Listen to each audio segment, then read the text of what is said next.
Chapitre 26. Agrippa dit à Paul: il t'est permis de parler pour ta défense.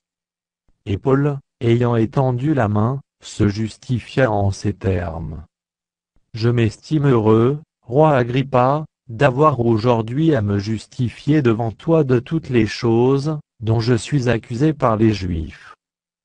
Car tu connais parfaitement leurs coutumes et leurs discussions. Je te prie donc de m'écouter avec patience.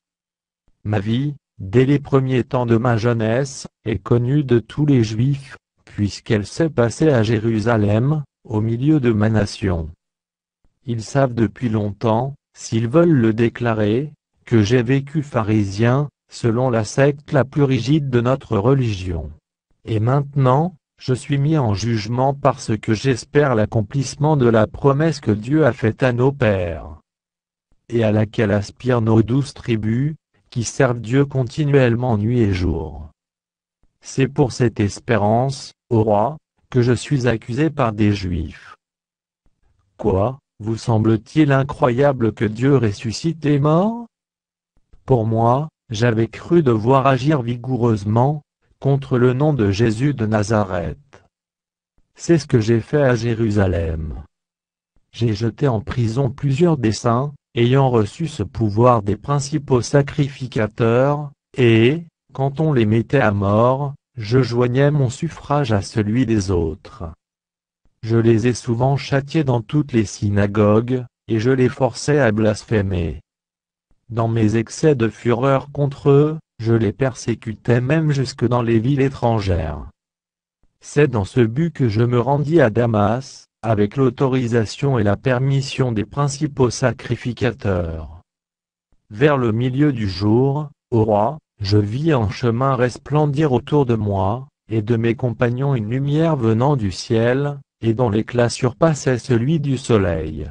Nous tombâmes tous par terre, et j'entendis une voix qui me disait en langue hébraïque: Saul, Saul, pourquoi me persécutes-tu?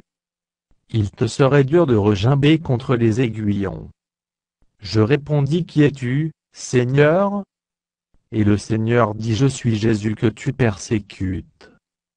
Mais lève-toi, et tiens-toi sur tes pieds, car je te suis apparu pour t'établir ministre et témoin des choses que tu as vues et de celles pour lesquelles je t'apparaîtrai. Je t'ai choisi du milieu de ce peuple et du milieu des païens, vers qui je t'envoie, afin que tu leur ouvres les yeux, pour qu'ils passent des ténèbres à la lumière et de la puissance de Satan à Dieu, pour qu'ils reçoivent, par la foi en moi, le pardon des péchés et l'héritage avec les sanctifiés. En conséquence, roi Agrippa, je n'ai point résisté à la vision céleste. À ceux de Damas d'abord, puis à Jérusalem, dans toute la Judée, et chez les païens, j'ai prêché la repentance et la conversion à Dieu, avec la pratique d'œuvres dignes de la repentance. Voilà pourquoi les Juifs se sont saisis de moi dans le temple, et ont tâché de me faire périr. Mais, grâce au secours de Dieu, j'ai subsisté jusqu'à ce jour, rendant témoignage devant les petits et les grands, sans m'écarter en rien de ce que les prophètes et Moïse ont déclaré devoir arriver. Savoir que le Christ souffrirait, et que, ressuscité le premier d'entre les morts, il annoncerait la lumière au peuple et aux nations. Comme il parlait ainsi pour sa justification, Festus dit à haute voix: Tu es fou, Paul. Ton grand savoir te fait déraisonner. Je ne suis point fou, très excelle Festus, répliqua Paul, ce sont, au contraire, des paroles de vérité et de bon sens que je prononce. Le roi est instruit de ces choses, et je lui en parle librement, car je suis persuadé qu'il n'en ignore aucune, puisque ce n'est pas en cachette qu'elles se sont passées. Crois-tu aux prophètes, roi Agrippa? Je sais que tu y crois. Et Agrippa dit à Paul: Tu vas bientôt me persuader de devenir chrétien. Paul répondit: Que ce soit bientôt ou que ce soit tard, plaise à Dieu que non seulement toi, mais encore tous ceux qui m'écoutent aujourd'hui, vous deveniez tels que je suis, à l'exception de ces liens.